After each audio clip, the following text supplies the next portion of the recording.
I was asked this question today. Paano yung magandang gawin kung kayong mga heirs ay hindi magkasundo sa mamanahin yung mga property? Siyempre, kung maraming property yan, lugi yung magmamana ng 1 million.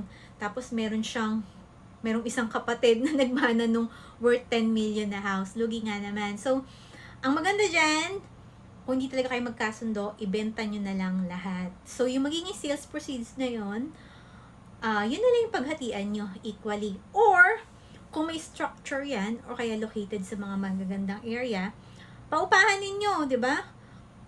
Either residential, kung maganda yung location, edi commercial. Yung magiging rental proceeds nun, consolidate yung lahat, then yun yung paghatian nyo at the end of the year.